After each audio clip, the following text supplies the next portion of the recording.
Hello, dear viewers. Support me by subscribing to my channel and share my video if you like it. And also, make sure you comment your thoughts. Now let's start the video.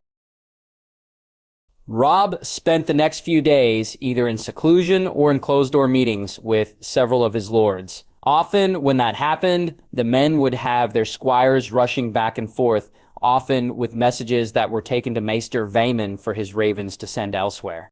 Hermione spent the first day after their, not fight, but fight in her room, going over what items she had with her and cataloging them. Initially, she needed some time to herself. There were things she had to refocus on, which the fight emphasized. Since her arrival, and upon meeting Robb, Hermione had felt like an interloper, an outlander to Westeros. In ways, she still felt the same. She was a modern woman from the 20th century, and many of the attitudes and social customs of Westeros and the Northern Army was foreign and alien to her in ways that she assumed her own cultural habits were to them. She barely understood their social pecking order, and despite being born in a country that had a queen, the British monarchy was a mere figurehead for the House of Lords and the House of Commons, despite the veto power the queen had.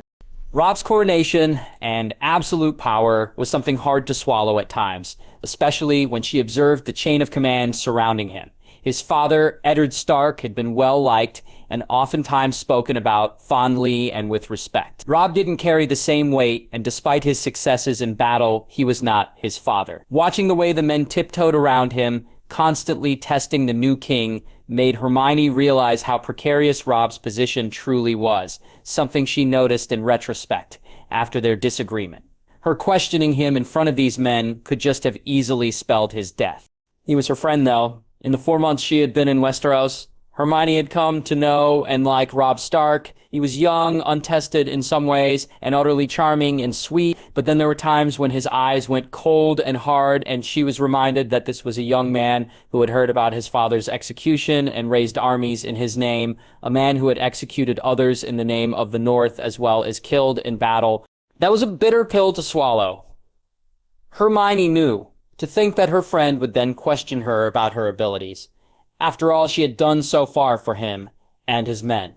On the heels of Black Walder Frey's sneering accusations, had left her chilled. Did he truly think so lowly of her? Was she some token cute ornament for the Northern Army to trot out before the masses? Oh look, we have a witch! Those thoughts built the foundation of her insecurity, and coalesced into her emotional outburst. She was a witch out of her environment, stuck in a world she didn't understand fully nor wanted to. Hearing Robb degrade her talent and ability, something she was proud of and had always been proud of as a witch, hurt? It hurt a lot. She raced to her tent and sought out the comfort of knowledge that she had fought in a war and succeeded. That she fought for her right to be considered a citizen, something important to the wizarding world, despite the slur on her arm, and despite the glaring accusation pure blood sent her, wondering why someone like her could do so much with magic that they couldn't. She needed a reminder of home, of Harry, Ron, Dumbledore's army, and the Order of the Phoenix, people who knew her and what she could do, and would say, "You're scary, Hermione, brilliant, but scary," with fondness and affection. Would she ever get home? Hermione had wondered, looking around her tent and the numerous texts she had piled here and there, many filled with useless information. Was she doomed to remain in Westeros for years on end, cataloging their magic until she had enough information to attempt a portal to her universe? Could she even create a portal? She would need to make a new equation for something no one had ever done before. Until then, she had two choices: work with Robb and his army, throwing her lot in with them, or go her own way, alone, and fuck them all. The choice wasn't hard, not after she and Robb spoke. Since something had shifted between the two, there was a new kind of understanding, respect that hadn't quite been there before. And maybe Robb learned something from the situation just as she did. After all, she made her choice. And when she did, Hermione always followed through. Currently that afternoon, several days after her conversation with Robb, Hermione was wandering from her bedchambers at Riverrun, searching for Bolton. You'd think the man was easy to find, given how most people hated him and kept an eye out for the man whose family sigil was a flayed man, thought Hermione darkly. Instead, everyone she stopped to ask, which ranged from a maid to Lord Ryger, none were able to tell her anything. Grumpily huffing, Hermione turned the corner and found herself in a different part of the castle than where she normally would end up. She was on a balcony overlooking another inner courtyard, but this one was large and had several covered alcoves. In the middle, however, was a large practice ring, and in that practice ring, several of Robb's Kingsguard were carefully sidestepping one another in a steel and dagger melee, a free-for-all where the last man, or woman in Daisy's case, standing was the winner. Hermione rested her elbows on the balustrade above them, leaning forward slightly and eyes fixed on the two she knew the best, Torrhen and Daisy. Rin's shirt was stuck to him, darkly streaked where sweat had bled through. He and his brother Eddard wove and ducked around and under one another in a beautiful display of two people working in symphony against their enemies. Their footwork and the swings of their blades were reminiscent of the first night that Hermione met them, when they fought Jaime Lannister in the Whispering Woods. The two had been taught together, clearly, and knew that where one brother's weakness was, the other's strength would complement it. Daisy, being the only female of the group, may have felt like she needed to prove herself, but she had done so time and time again at Robb's side, and was now using two shorter Gladius-style swords, longer than a dagger and thicker. Daisy's Roman-inspired Gladius blades gave her the protection of length that a dagger didn't, but the heft and feel of a shorter, stunted sword. She was swinging them with wide arcs and then quick jabs and chops, with wrist rolls similar to a 1950s greaser with a switchblade. Lucas Blackwood and Darren Hornwood had their personal blades, shorter than a great sword like the one Robb liked to tell her his father carried, ice but still impressive weapons. Daisy was fighting both men at once, while Torrhen and Eddard attacked all three from the outside, forming intricate layers of Daisy, then Lucas and Darren, and then Torrhen and Eddard. The courtyard was filled with the shouts and grunts of the Kingsguard below, and the clang and clear ring of steel hitting steel. Sparks flew as the metal clashed, and Hermione did her best to hide a wince here or there whenever someone got a good slash in. They were not using blunted blades.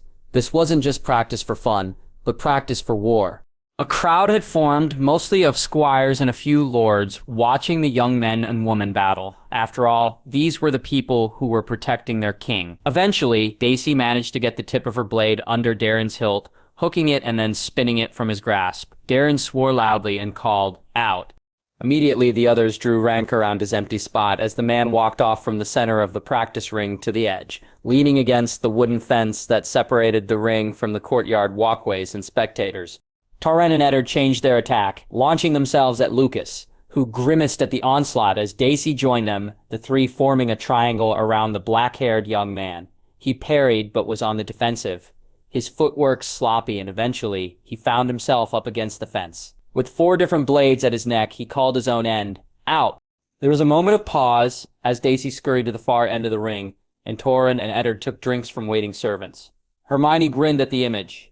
It was just like boxers retreating to their corners while their coaches fanned them or gave them pep talks. Torrhen guzzled from his goblet, head tipped back, and drank so deeply that liquid spilled over the rim of the cup and dribbled down his chin and onto his wet shirt. When he pulled away, he was facing and looking up to Hermione on the balcony. Their eyes met, and he grinned, waving. Hermione gave a tiny huff of a laugh and waved back. "Lady Hermione," he called, a large grin on his face, and his voice carrying, "Would you not join us? I am eager to see your magical abilities against our swords." Immediately, head swiveled to look up at Hermione. Her smile slid off her face quickly. "Fuck you," she thought pointedly at Torrhen, and some of her thought must have translated in the glare she sent because his smile faltered. Then there was a clamoring of others, and Hermione sighed. Not only was it getting harder to hide her abilities, not like she was trying too hard, mind, but she didn't want to go announcing to all of Westeros just what she was capable of, either. Grudgingly, Hermione turned on her heel and operated down into the ring in front of Torrhen. Eddard and Daisy jumped in shock, and there were a few startled cries from spectators, but her bodyguard-cum-friend merely grinned. "Does this mean you'll be joining us, Lady Hermione?" "Goddamn him," thought Hermione, looking up at the tall Stark. His eyes were twinkling enough with amusement that he would make Dumbledore weep with envy, Hermione sighed. "I suppose." She rolled her shoulders and heard a few pops, and then began backing up her steps, until she was far enough from the Karstark brothers and Daisy to keep them all in her line of vision. She flicked her wrist, and her wand slipped from her ever-present wand holster into her waiting palm. A sudden hush overcame those watching. Hermione slowly turned herself sideways, presenting left shoulder at the front with her wand at hip height, hidden behind the bulk of her lithe form. Daisy spun both her gladius blades, her entire form square and large, presenting the largest target, while Torrhen and Eddard began to weave between each other. One brother was at the front, and then the other stepped in front. Instead, their movements were serpentine, their bodies constantly in motion as they sidestepped one another and began to flick their eyes between the two women. "You won't take it too hard when I beat you, will you, Lady Hermione?" asked Eddard pleasantly. "I beg your pardon." Hermione's eyebrows shot skyward. Unlike his brother Torrhen, Eddard had dark brown hair that was shaggy and longish. Torrhen was the exact opposite, with light brown hair that was cut close to his head. Both, however, shared the square face with a high forehead and small narrow eyes over a heavy brow. Torrhen was far more built like an army man from Hermione's world, whereas Eddard had the mass of a warrior with large shoulders and a barrel chest, making Hermione think that Torrhen took after his mother, given he was the smaller of the two, although not by much, but was the second eldest of the Karstark boys. Their elder brother Harry, and Hermione knew, had been taken prisoner earlier on the war before she arrived, and was currently a captive of the Lannisters. The rakish grin on Eddard's face, of course, could only come from being the one without the responsibilities that the heir would have. "Ed," cautioned Torrhen, pausing behind his younger brother, "perhaps it's best to not—" "That's not to—" "What?" Eddard grinned. Hermione pursed her lips and deliberately turned to Daisy, ignoring the brothers and Torrhen's put-out expression. "Hey, Dace, what do you say? A girl team up." Daisy, despite the strange words, understood the message Hermione was trying to convey. She nodded. "Very well." Hermione moved to her friend's side, and an anticipatory hush fell over the group. Eddard raced forward. Torrhen just steps behind him. Daisy met them head-on, one gladius reaching up to block Eddard's downward stroke, and then the other flashing off to the side as she blocked Torrhen's side swing. Hermione stepped forward and brandished her wand, turning the hard, packed earth under Eddard's feet into quicksand. The young man stumbled, gapping down at his leather boot as the muddy earth suddenly sucked him down, and he wobbled forward. Daisy laughed loudly and derisively, and Eddard scrambled to bring his sword up to block her gladius. However, the long sword had barely enough room to clear the churned earth, which Hermione grimly turned back solid. "Fuck!" shouted Eddard, struggling to yank his foot up, while performing some impressive backbends to avoid Daisy's double blades. Torrhen shook his head and braced himself in front of his brother, rapidly parrying against Daisy's rhythmic blows, reeling forward and on off timed arcs and sweeping glances. Hermione, for the most part, was able to stand by the side, unchallenged. Eventually, she stunned Eddard, and he keeled over, face forward onto the ground. "Ed!" Torrhen groaned, quickly backpedaling and out of Daisy's reach, and leaving his unconscious brother completely undefended. The other woman grinned and followed, chasing the older Karstark. Hermione followed in the opposite direction, and soon the two women were circling Torrhen, who kept his sword in front of him with both hands on the hilt, his eyes following them when he could. Daisy moved quickly, and Torrhen swung the sword up and over his shoulder to block the swipe she was making towards his back. Hermione took the opportunity to slide in front where Torrhen's entire front was open and point her wand at him. Stupid. Torrhen's eyes widened, and he hit the floor, sweeping a leg out behind, and knocking Daisy behind him to the ground with a loud oof. He rolled away, and Hermione scuttled back out of his leg's reach. Daisy moaned and rolled from her side to her back, and then to her feet, but by then Torrhen had moved well out of physical reach. "Do you trust me?" muttered Hermione to Daisy, while the crowd around them catcalled and hollered. "Suppose so," the woman muttered back, eyes firmly fixed on Torrhen, who was eyeing both women cautiously. "You take high, and I'll get him when he's focused on you," said Hermione, "but we need to make it showy. Can you jump at him?" "Jump at him?" Daisy's incredulous voice was matched by her wide eyes as she stared at Hermione in surprise. Then she stopped. "Jump at him? Oh!" She swung her head back around, and Torrhen grit his teeth in response. Daisy nodded and muttered, "When you're ready, Lady Hermione." "Ready?" muttered back Hermione, and then Daisy was racing forward, her gladius at her side, and one extended in front. Torrhen braced himself, sword up like a baseball bat, but Daisy changed direction from going directly towards Torrhen in a straight line to the side, only to push off the far fence, launching herself into the air with impressive parkour skills.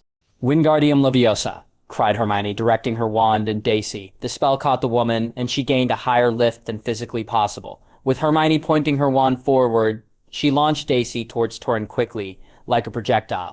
Torrhen swore loudly while the crowd roared their approval, and his sword hit Daisy's gladius as it swung down. But with his focus on the woman high above him, he left his front and what was closer to the ground open as Hermione pointed her wand at him, ending her spell on Daisy. She watched impassively as a bright blue light hit Torrhen, and he crumpled to the ground, stunned. Daisy landed hard, and then rolled over her shoulder and braced back up on her knees, and then stood in a smooth motion, her swords out and extended behind her. She tossed her hair and glanced over her shoulder. "Did we win?" she called back to Hermione, and the rowdy crowd of squires, servants, and lords all cheered and whistled. "I think so," grinned Hermione, letting her wand slip back into her holster. She dusted her hands off on her thighs and then walked calmly over to Torrhen, closer to her than Eddard. She placed a finger on his forehead, murmured, "Invitorate," and the man blinked, taking in a raspy, gasping breath. "What was that?" he gasped, turning to Hermione, who smirked at him. "No, really, Lady Hermione, what was that?" "That was amazing." Soon Hermione shrugged and moved to Eddard, doing the same to him. He gasped awake, he braced his elbows on his upturned knees, and hung his head between. "How did that happen?" the younger Karstark moaned. Torrhen, wobbly, moved to his brother and clapped him on the shoulder. "I told you not to underestimate Lady Hermione, and Daisy has become quite skilled with her blades." The elder of the two Karstarks turned to Hermione and narrowed his eyes on her. "But don't think I won't be asking for a demonstration of that move again, Lady Hermione." "Of course," she demurred, nodding. After all, Robb had placed Torrhen as her guard, and if they were going to fight together, it made sense that they both knew what the other was capable of. Lady Hermione called a voice, and Hermione turned to see the Greatjon leaning against the fence, a wide grin on his face. "My apologies for interrupting that exciting match, but His Majesty is asking for you and Lord Bolton in the war room." She sighed. "Duty calls." "Later then, Lady Hermione," said Torrhen, with an easy smile on his sweat-tinged face. "We're going to practice that together." He frowned as he looked down at Eddard, still stuck in the muddied earth. Hermione made, calling loudly, "Does anyone have a spade?" Hermione waved and followed the Greatjon, meandering through the crowd, and many murmured their praise in awe of her skills and saying things such as, "That was extraordinary and amazing." A few young squires blushed a furious red when she walked by and gave them tiny smiles, making the Greatjon chortle beside her. Eventually, they entered Riverrun proper, and the Greatjon joined her in the war room. Inside, a merry fire cracked in the large heath. At the head, Robb sat, speaking quietly with Lord Bolton, to his left. The Greatjon pulled up a chair and sat himself in his usual spot. Around the table were several other lords and Lady Mage Mormont. The seat next to Robb was vacant, and Hermione took that to mean it was hers. Once she sat, Robb nodded at her, his blue eyes as bright and clear as a warm summer day. "Now that we're here, let's begin. The first thing on the agenda is Harrenhal."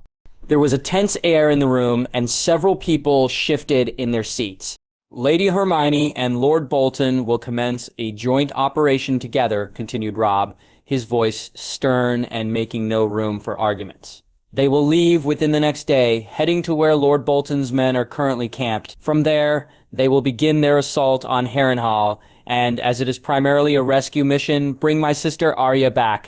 "What's our time frame on this?" asked Hermione, frowning, drumming her fingers on the table. "As quickly but safely as you can," replied Robb, his mouth turning down as he turned back to her. "I know that things will likely go wrong, but I'm hoping you can apparate or use one of those port keys to travel the distance between Riverrun and the camp to cut down on travel time." Hermione nodded absently, wandlessly, and wordlessly summoning a map of the Riverlands from a table off to the far side of the room, where numerous other maps were rolled up. Most had been the ones she was using previously to figure out Jaime Lannister's path. Once it zoomed towards the table, nearly clipping the Greatjon's head, she unrolled it and stood, leaning over the table to look at key points. "Lord Bolton, where is the camp now?" 10 leagues north of Harrenhal," replied the soft-spoken man confidently, "where I have a host of nearly 10,000. "I don't think we'll need that many," replied Hermione. "Why ever not?" protested Lord Glover, eyes narrowed. "Harrenhal is a fortress. It was only won by the Targaryens because they had dragons. What will you do?" Hermione glanced up at the man, looking at him from under her brows.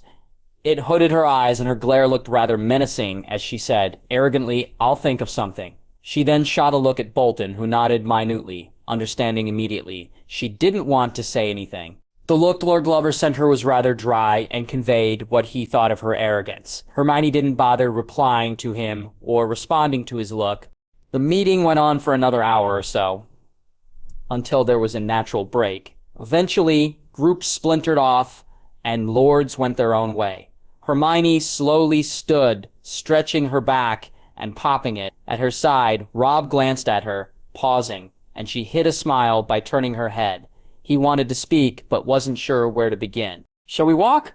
offered Hermione, making sure Robb couldn't see her smile. "I should head to my room and begin preparations." "Yes, of course," agreed Robb, and he offered her his elbow. Hermione took it, and they wandered the hallways of Riverrun slowly, a gentle pace to their steps.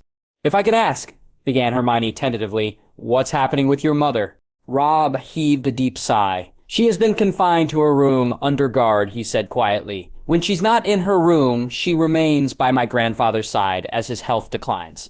Hermione immediately deduced the problem. "You haven't decided what to do." "No," agreed Robb. "There is too much inconsistency, to be honest. I know I need to harden my heart to what she did, but she's my mother. Even still, her actions are not of someone's sound mind or logic. I've had the unpleasant duty, along with many of the Northern Lords and Lady Mormont, who knew my parents better than I, to go over my mother's previous actions." He grimaced.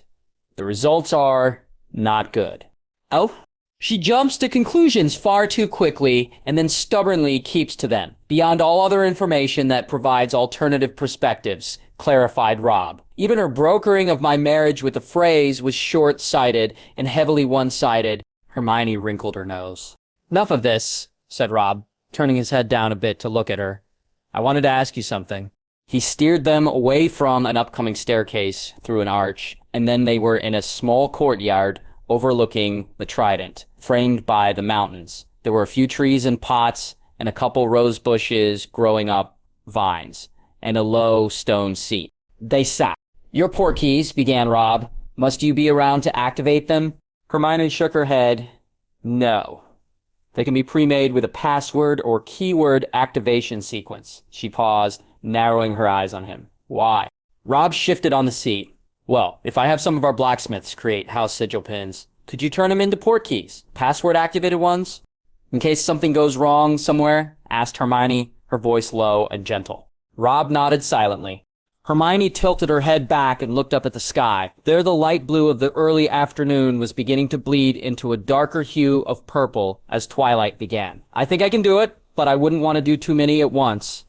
Magic isn't the same here as it is back home for me, Robb, and created those wards for Raventree Hall and Stonehenge. Really threw me a loop." She turned back to him and saw Robb mouthing, "Threw me a loop," amusement all over his face. He saw her and chuckled. "I apologize, I'm not laughing at you, Lady Hermione." "Uh-huh." He grinned. "I was thinking, there are a few locations that I think would be suitable for the portkey to take us," he continued, a smile still on his face. "Perhaps, when the Harrenhal siege is done, we can scout a few of these." "Alone, Your Majesty?" thought Hermione, eyebrows raised. "Sure." They stood and began to walk again, this time towards Hermione's room, at the door. Robb lingered, his upper body swaying towards her just a bit, but nothing but his quiet sigh fluttered across her lip. Instead, he reached forward, took her hand in his, and pressed a soft kiss to the back of it. "Until later, Lady Hermione." "Until later, Robb," she replied quietly, watching the tall, red-headed king as he disappeared down the hallway, a strange flutter in her stomach. The next day, Hermione stood with Bolton in a courtyard that she was beginning to become too familiar with. Instead of dressing in just her jeans and her jumper, the air that morning was chilly. She wore her jeans tucked into half-calf height winter boots and wore 2 layers of a cardigan and form-fitting black jacket with a scarf for her top. Her curly brown hair was pulled back into a ponytail, but several strands were escaping and curling around her forehead and nape of her neck. Beside her, Torrin was checking his sword sheath, as well as other odds and ends he had tucked away in pockets and pouches. Bolton stood immovable on her other side, a veritable rock in the tide that was the early morning bustle of Riverrun. "Have you everything you need?" called Robb, striding towards her from the interior of Riverrun. Hermione felt her lips twitch. What a reversal from before. Then I was the one left behind. I think we're good. It wouldn't be difficult for me to pop back. Anyway. He nodded, eyes darting over to Bolton, who nodded deeply to his king, and then to Torrhen, who bowed. Be safe, he finally said, his exhaled air puffing in the cold, a small cloud that rose from his lips. Hermione grinned. What's the fun in that? Robb's mouth dropped open, a startled laugh erupting from him, and Hermione reached forward at the same time to touch both Bolton and Torrhen, spinning on her heel and disappearing with a smart crack. They reappeared in the east, hidden by a tree line that Bolton had known of previously and had passed on to her through legilimency. Below them, on a desolate flat piece of earth surrounded by boulders and trampled grass, was the Bolton camp. Several banners of the flayed man were spread throughout, the black background and an upside-down flayed man on a cross as eye-catching and memorable as the Jolly Roger in Hermione's own world. Their arrival was noticed, and a small contingent of men on horseback quickly approached them, weaving back and forth as their horses picked their way up the craggly ground, the hooves carefully finding purchase on loose rubble and stones. The scenery was beautiful, Hermione noted, with the area closer to the east looking more like northern Scotland, either lush, green rolling hills or jagged, brownish hills with gray rocks jutting up to impede people. The sky was gray, and there was the hint of a cold rain, with dark clouds rolling in from further east. And in the near distance was Harrenhal, a large black ruin of a once majestic castle. Several towers remained, but many of them were open to the elements, and even from where she stood, Hermione could see moss growing up and into several open nooks and crannies, as well as the gaping holes in the battlements and walls where greenery was trying to reclaim the property. Exposed, half-rotted, or fallen wooden beams crisscrossed throughout whatever rooms were left bare, and even with a few Lannister lions flying from serviceable posts, the castle was a sorry sight. Eventually, the group of horses, led by a tall, hulking mass of a man on a war horse, stopped in front of them. "Vergos," said Bolton quietly, nodding at his man. "My Lord Bolton," the man greeted with a deep and accented voice. "We stand ready at your command." "Excellent," replied Bolton, turning to Hermione and Torrhen. "Shall we?" Hermione found herself behind Torrhen on a spare horse, while Bolton led the procession back towards the camp. There was an uneasy feeling in the air, and Hermione found herself huddling closer to Torrhen, tightening her arms around his stomach as she looked over the soldiers and men that Bolton had under his command. Many wore the black, red, and white colors of their house, but others wore simple leathers or chainmail. Despite whatever they wore, they all had the same hungry, cruel look to their eyes. Hermione shivered, and Torrhen, with his free arm, patted the one she had wrapped around him before sliding to the hilt of his sword, if it was necessary. He doesn't trust these men either, thought Hermione, feeling the subtle shift of his muscles under her cheek as he sat stiff. Good. Eventually, they reached the command tent. Bolton dismounted from his horse easily and turned to help Hermione, who took his offered hand with some reluctance. The moment her feet were on solid ground, Bolton turned and was ushering her into the tent, Torrhen quickly on her heels. The moment Bolton's soldiers pulled back the tent flap, the man began barking out orders, as much as the quiet man could bark. Anyway, there was still a steely ring of command in his voice when he spoke. "What are our numbers?" 10,000 or so, strong, milord, replied back one of the men in the tent, standing respectively by a table. There were 3 others with him, all dressed in boiled leathers and fur. "What numbers does Harrenhal hold?" Bolton moved to the head of his table, and Hermione slid herself in quietly to a spot between 2 of the burly-looking men, both who scowled down at her. Bolton noticed and snapped, "Lady Hermione is a close friend and confidant of our king. Furthermore, she has my full and complete trust. You will treat her with respect." The men went contrite, even if they looked at her oddly, but they bowed their heads. "Harrenhal's numbers change almost daily," one of the men spoke up. "They're constantly coming and going." "From where and to where?" asked Hermione, glancing around. Vorgas, Bolton's man, when he wasn't on the field, shrugged. "Mainly they scour the countryside for folks hiding out in the villages, the ones not burnt. Anyway, they then bring them back into Harrenhal." "It's a big place," added the first one who spoke about the numbers, "and I'd imagine they're using them as slave labor to keep everything running. That is." And other things went unsaid. Hermione's lips thinned. "But we estimated somewhere in the hundreds," continued Vorgas, seeing Hermione's face. "Not more than 5 or so. It's an outpost, but they don't have access to food and steel to keep a full garrison. nor do they have access to run back somewhere else for a garrison to help them retake Harrenhal. Not since the young wolf destroyed the old lion's armies in the Westerlands. Anyway, chortled gratingly the last man of the group. Until we have better numbers, this isn't helpful, sighed Hermione. Robb wants us to destroy Harrenhal completely, but only after we rescue Arya. Does anyone know what she looks like? There were blank faces around the table. Fuck, thought Hermione moodily, her mouth pulling down into a frown. If there is to be a rescue mission first, began Bolton quietly, firmly, then we must rescue any prisoners before attempting to destroy the castle. It won't be an attempt, replied Hermione. I already have quite a few ideas on what I can use to blow the place up, or, well, at least make it useless to hold anyone other than maybe a few people going forward. She glanced around. I think our first plan should be getting inside Harrenhal. Agreed, said Vorgus, crossing his arms. But they will see us if we try sneaking in. And we cannot scale the walls. It was an impenetrable fortress once. Did you do what we did at Stonehenge? Asked Torrin, speaking up for the first time from just off to Hermione's side. She turned to look at him and shook her head. From what I can see, that place is a monster. There are too many nooks and crannies for us to get lost in. No, she sighed, realizing what her next step would be, and already knowing that Torrin was going to protest. We're going to have to get in the same way everyone else is. There was a silence, and then, as she predicted, Torrin grit out, "What? You're speaking of being taken prisoner," said Vorgus, something strange in his voice as he eyed her. Bolton had a thunderous expression on his face. Hermione nodded. "Yes, it'll be the only way. You've mentioned they have a high turnover for prisoners. It's the easiest way to get in. Make them think because I know I won't be going by myself. Our defenseless villagers. I can cast a glamour on us so they overlook our weapons." "And my face?" asked Bolton, throwing in his lot of being one of those with her. "Easily done," answered Hermione. "I won't be holding it for long. Anyway, just long enough for us to get in, do a quick head count, and have an idea of how many guards are there at once, and where the prisoners are. Once we're in, it'll be easy to sow discord with some spells, and we can open the gates for the rest of the soldiers to come in and take over." Torrin muttered something under his breath, and Hermione, despite not hearing what he said, could guess at the feeling. She reached back and swatted him. He swatted gently back at her hand, and she resisted the urge to end up returning the favor. "The whole of the army is unnecessary," decided Bolton, after thinking for a few minutes. "Vorgus," he said, turning to the man.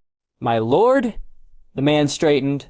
"Choose several units to be part of the infiltration once Lady Hermione and I open the gates. They must be told and aware that there is not to be a bloodbath of any kind. All prisoners and servants at Harrenhal are to be left alone. The men will only attack the Lannister guards." Vorgus looked slightly put out at the order, but nodded. "At once, my lord." He then left the tent quickly, the slap of his boots hitting the hard-packed earth beneath them. Bolton turned back to the other three men. "Alvar, Rogar, Harleys, maintain position around Harrenhal in case there are those who try to escape. Contain them." "My lord," the men said, all murmuring their agreement. Bolton turned to Hermione and Torrin. "How many men would you need?" "The less is better," said Hermione quietly. "They're not going to take in more than 3 villagers running from bandits. More would seem odd." Bolton eyed her. "You realize that these men might attempt to rape you? That they could possibly succeed and neither Karstark nor I could intervene?" Hermione swallowed thickly. "I am aware, but if I need to, I'll figure some way to stop that from happening first. And if you lose your wand..." That was something Hermione didn't want to consider just yet, but she knew that she would have to account for that possibility. "I'll figure something out." Torrin groaned behind her, but realized it was futile to argue.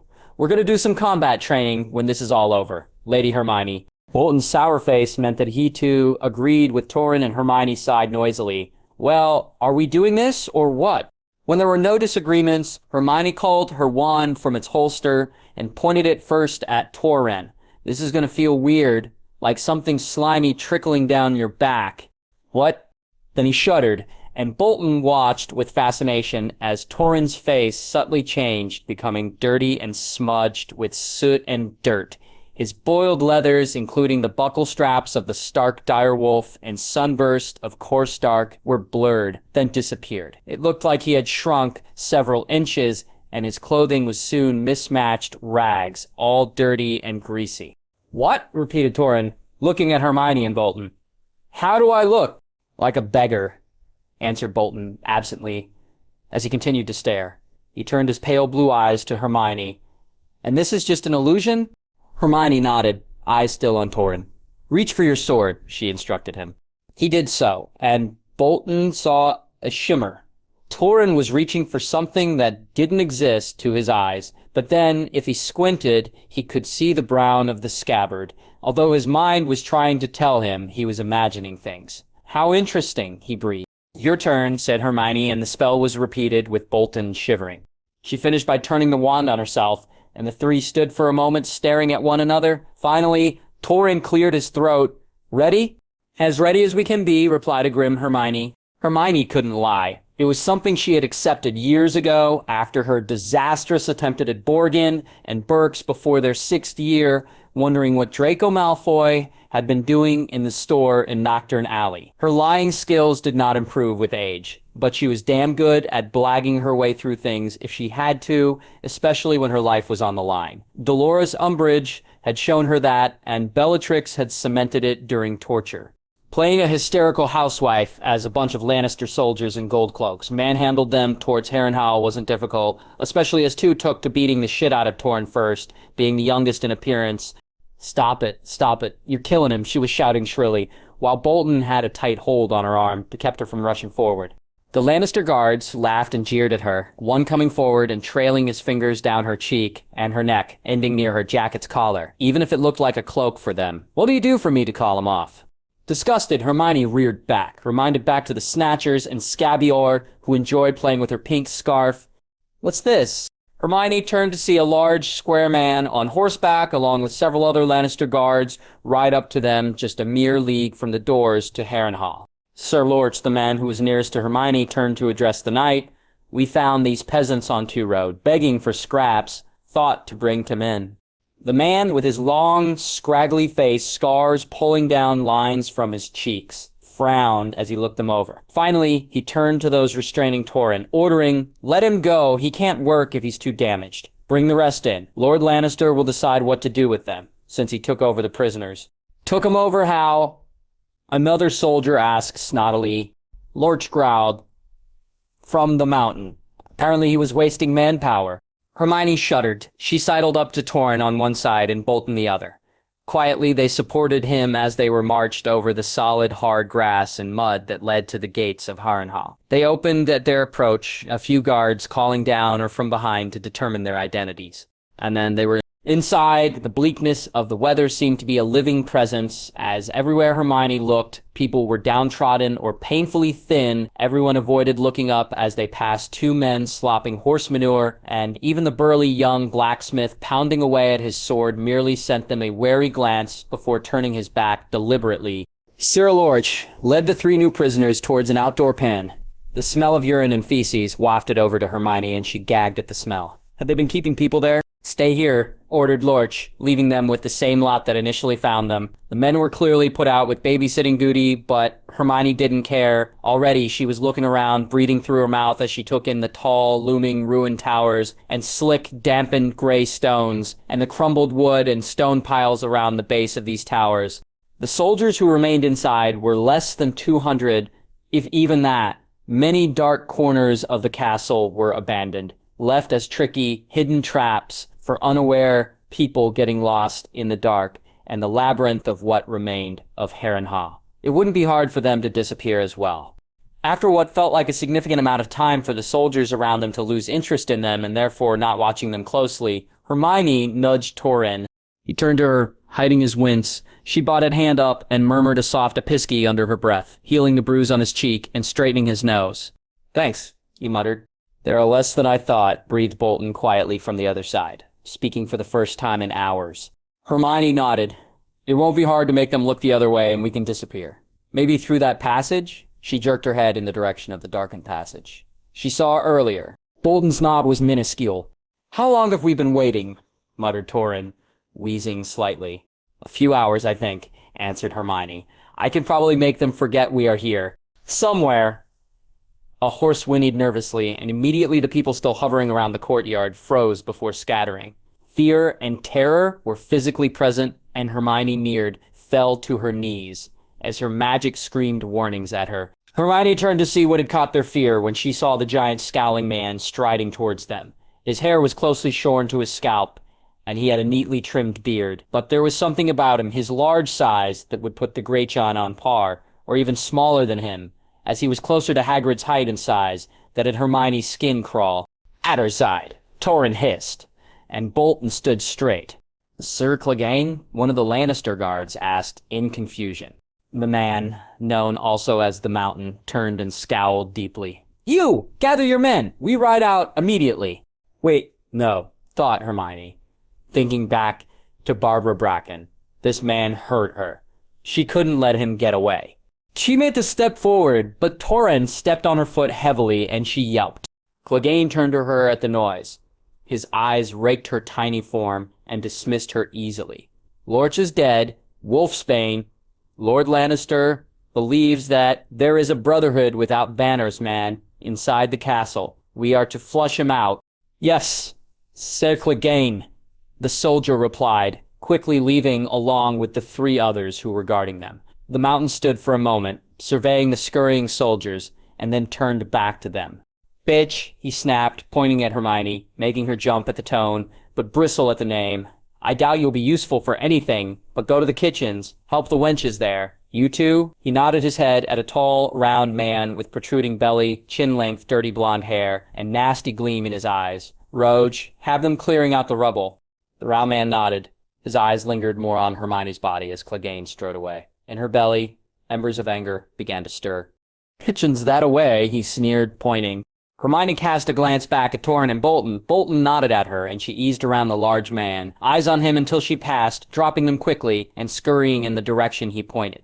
The kitchen was busy, if not quiet.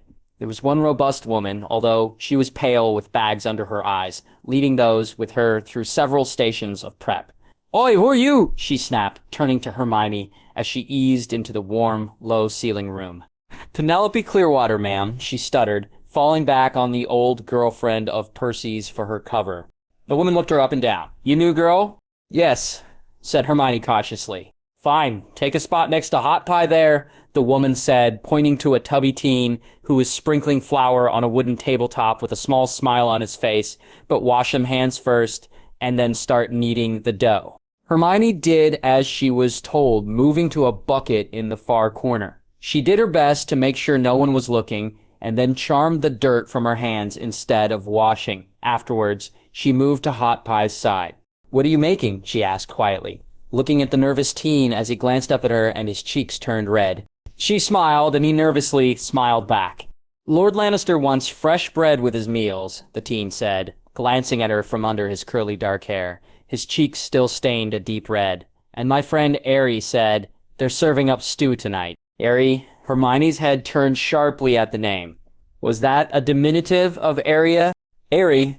Asked Hermione carefully, reaching forward to the dough. Hot Pie pushed in her direction. She sprinkled flour down on the table as well, thinking back to her mother and Mrs. Weasley doing similar things in their kitchens, and plopped the sticky dough ball onto it. She allowed some of her aggression to bleed through as she pinched and rolled and kneaded the dough.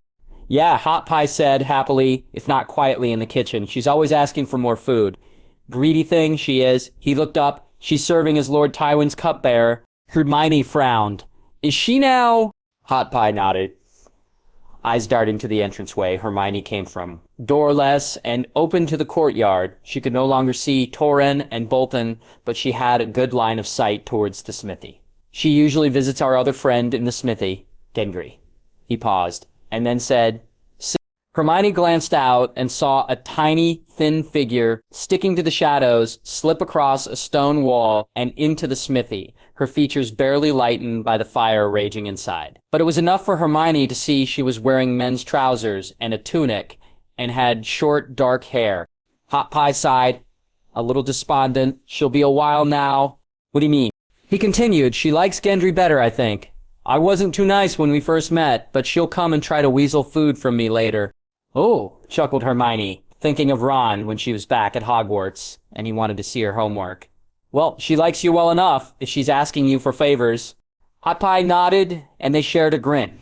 They fell silent, And once Hot Pie determined Hermione had done enough to the dough she was working on, traded it for another that needed attention before going to a bowl to rise. They worked in a companionable silence for several hours. Conversation was sparse, but Hermione learned a few things about Hot Pie. Whenever it got loud and noisy in the kitchen, he had stolen a loaf of bread, hence his name, in King's Landing, and was chosen by Yoren, a Night's Watchman, to take the black. The man, Yoren, had been killed by Gold Cloaks several months ago, and he, along with his friends Gendry and Weasel, were taken prisoner by them and left in Harrenhal to work for the Lannisters.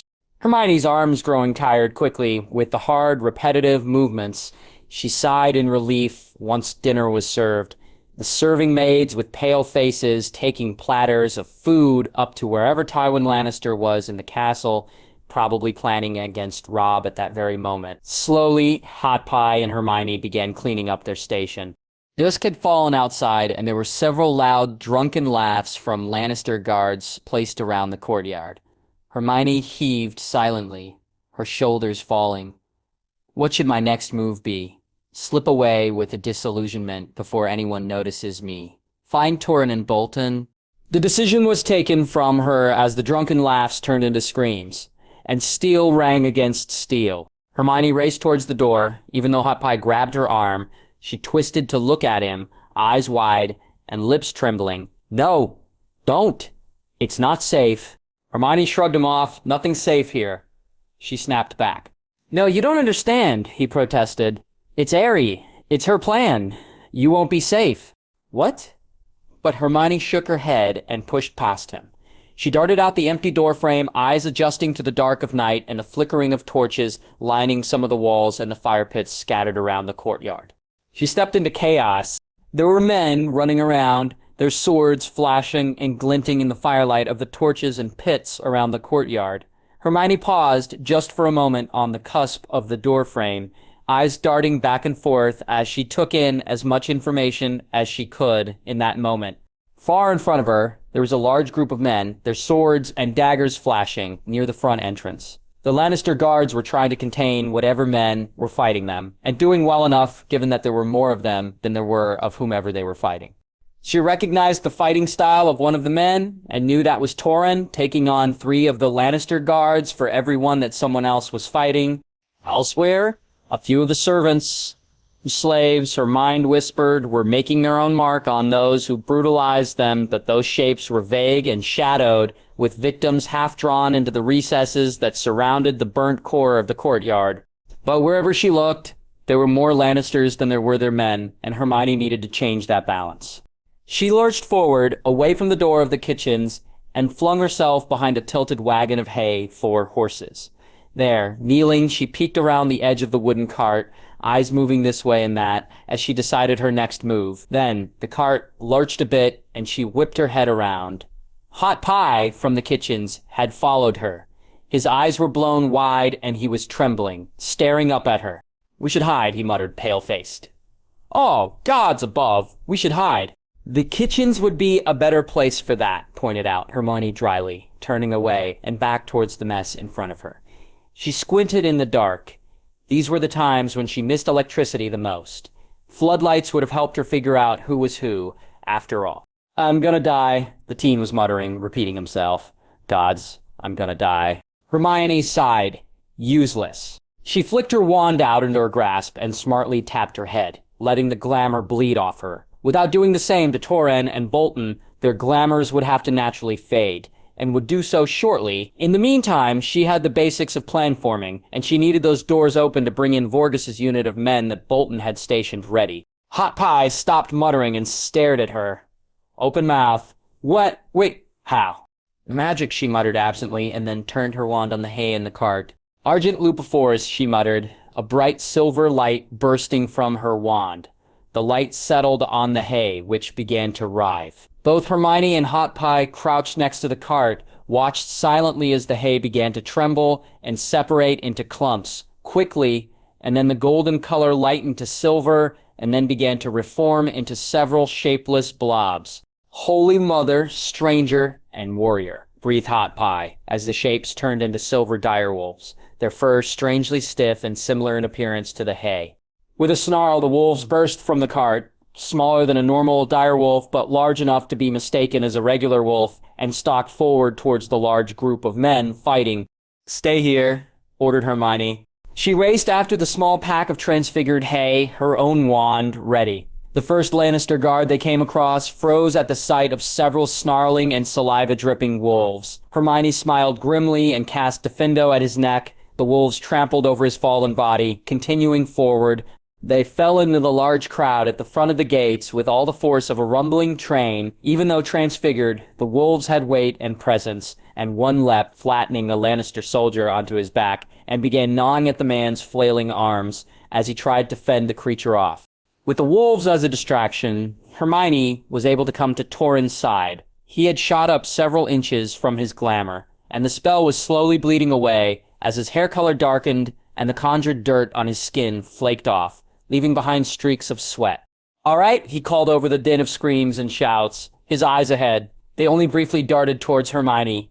She nodded, her own eyes forward. "I need to get to the gate. Do like what we did, a stone hedge." "Right," replied Torrhen. Between them and the gate was a mess of people, some dead on the ground from her wolves and others who were stabbed. The numbers were thinning, though, evening out between the influx of Lannister soldiers and those fighting with them. "Who are all those people?" Hermione asked, incredulously. Torrhen shrugged.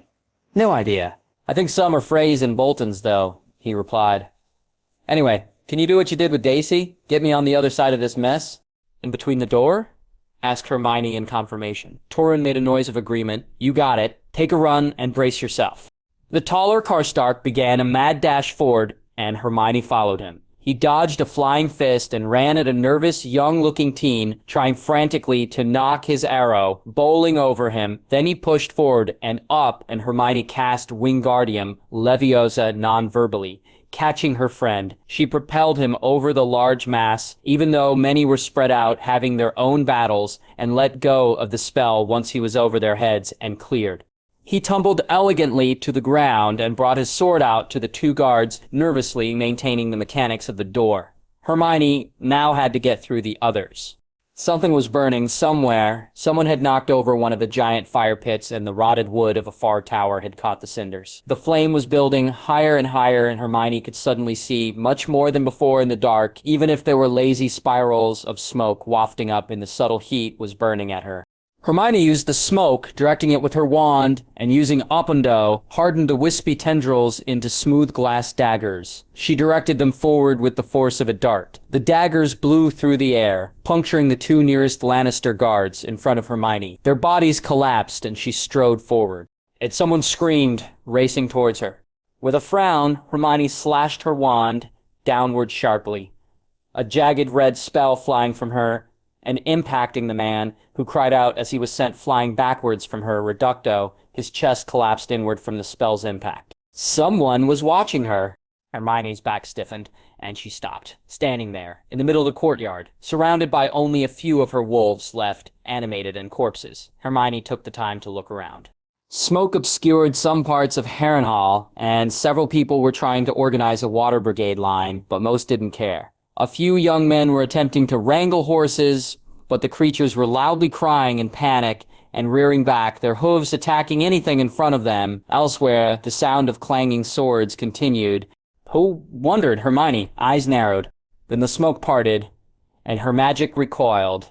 He was tall and lean, with a bright red streak in his long brown hair. His face was unremarkable, neither attractive nor ugly, but his eyes were firmly fixed on Hermione. Just as she was stuck looking at him, his face wasn't his own. Hermione knew that immediately. She could sense the magic on him, cloying and sticky, almost dark. He was wearing a type of glamour, nothing like her magic, but something different and familiar, are the same. It was the first real sense of magic she had in Westeros, and she felt sick at the icky waves of dark that wafted from it. It reeked of death. Despite the chaos around them, the burning tower, the scent of sticky, rich blood flowing from the nearby bodies around them, neither moved. Instead, they were sizing one another up, wondering who would make the first move. Several horses, free of any riders, thundered past Hermione, shrieking, heading towards the front gates. The horses, panicked and desperate, slammed into the wood and burst through, crying all the while as men threw themselves out of the way from the stampede. Hermione blinked and stepped back. The gates were thrown wide open. There was a roar from beyond from the Bolton men realized they had access. Their steps thundered as several dozen raced forward towards Harrenhal. Realizing she was no longer needed there, Hermione turned her head back to where the man had stood, but he was gone. Panicked, she spun in a circle, looking for the distinct hair, but there were too many people, and none looked like him. She turned on her heel once more, intending to move forward and help Torrhen, when a hulking mass loomed over her. "You stupid cunt!" Preservation and years honed from following Harry into danger had Hermione leaping sideways. Where she previously stood, a huge, thick, blood-soaked blade slammed into the earth, shaking the ground and sending Hermione tumbling to her rear. She looked up in shock. The man known as the Mountain, Gregor Clegane, snarled down at her. He yanked his sword from the ground, bringing chunks of dirt up with him. They landed on Hermione, and she scrambled back. Wand, she thought desperately, realizing it dropped out of her hand when she fell. "Where's my wand?" He roared something at her again, a single-minded madness lurking in his eyes. His muscles rippled across his chest and arms, and he swung the blade down again towards her. Hermione rolled in the dirt and then barreled forward, watching as the man twisted in the last second to keep her in his line of sight. Her wand was feet away. With growing panic, she summoned it to her even as she crawled forward on her hands and knees, and it slammed hard into her open palm, just as she turned to face the man. She shouted the first spell that came to her, Lumos Solum. The man howled and stepped back as the blinding light erupted from the pinpoint of her wand. Even prepared for the sight herself, Hermione felt her eyes water. A nox later, she rose to her feet and then, quickly, began sending spell after spell at him. The fiery orange of Confringo, the light green of Defindo. Each spell slammed into the huge man, and each time he took another step back, but never down. "For Barbara," thought Hermione viciously, as the cutting curse landed and slashed a long, thin line across his chest. The man howled, for those you heard at the stone mill, she thought, and watched as the blasting curse made him stumble and gasp, clutching at his stomach. But she was reminded by what Edmure said. This man had taken several arrows and kept going, and even though her magic was strong, she was tired, held her glamour, and her transfigured wolves had her reaching her limit. Desperate and filled on anger, she reached deep within and non-verbally conjured her trademark bluebell fire. The fire coiled from her wand tip, hanging low and sparking like a whip, and she lashed out with a sharp flick on her wrist. Clegane's eyes were wide as he stared, dodging under the ice-blue flame as it hit the ground. It left behind a small, circular, frost-burned patch. He turned back to Hermione, who smugly said, "Fire isn't the only thing that burns." Despite the lacerations she had left on him and the bruises from her spells, the man was incredibly strong and tenacious. He hefted his sword up and caught her bluebell fire flame on the blade. Hermione grit her teeth and wrapped both hands around the shaft of her wand, just as he yanked on his sword, leaving them both caught in a game of tug-of-war, but with far deadlier consequences if she lost. Then someone shouted and a blade wrenched down through her bluebell fire, just as Harry once described his ending of Priory Incantatem for her. A long time ago, Hermione found herself flung back as the magic dissipated violently. She gasped, attempting to draw in air from her battered lungs, and then sat up. Torrhen stood between her and the mountain, but the man, the coward, had been flung away too. On his feet, he glanced through the haze of smoke and flickering firelight, and then turned, running away and towards the open gates. "No!" she screamed, voice hoarse. She scrambled to her feet and made to chase after the man. But Torrhen caught her around the middle and hugged her tight to his chest, even as she clawed at him. "Let go, Torrhen! Let me go!" "Don't!" "Lee, Hermione," the man was shouting back at her, struggling to hold on to his sword with one hand and her wriggling form with his other. "Stop it, damn it!" Around them, the outnumbered Lannisters were laying down their swords and surrendering or fighting to their very last as the now overwhelming Bolton forces swept into the courtyard. A no longer glamoured Rose Bolton was moving forward and greeting his men, his pale face slightly flushed from his exertion and his blade red, even though he was absently cleaning it with a torn piece of cloth.